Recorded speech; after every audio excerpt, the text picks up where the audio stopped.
ഈ റിങ് എങ്ങനെയുണ്ട്? നല്ല ഭംഗിയുണ്ട് അല്ലേ? ഈ റിങ്ങോ ഒന്നിനൊന്ന് നല്ല ഭംഗിയുള്ള റിങ്ങുകൾ. ഇതെനിക്കൊരാൾ ഗിഫ്റ്റായി തന്നതാണ്. സാധാരണഗതിയിൽ നമ്മൾ ചെയ്യുന്ന ഒരു മിസ്റ്റേക്ക് ഉണ്ട്. എന്താണെന്നറിയാമോ?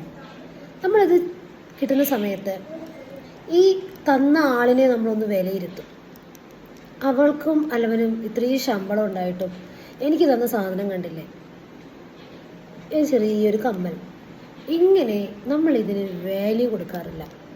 നിങ്ങൾക്ക് ഇങ്ങനെ ഒരു സ്വഭാവം ഉണ്ടെങ്കിൽ പൂർണ്ണമായും നിങ്ങളത് ഒഴിവാക്കുക.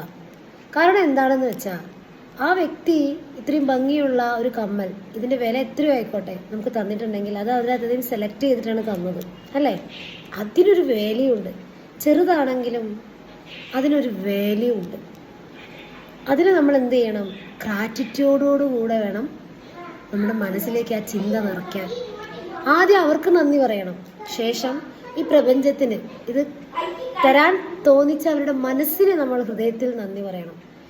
ഈ ചിന്തയിലൂടെ നിങ്ങൾക്ക് വരുന്നത് നന്ദിയുടെ ആ ഒരു ഫീലിങ്സ് ആയിരിക്കും. ഈ വൈബ്രേഷനാണ് നമ്മൾ പ്രപഞ്ചത്തിന് കൊടുക്കുക.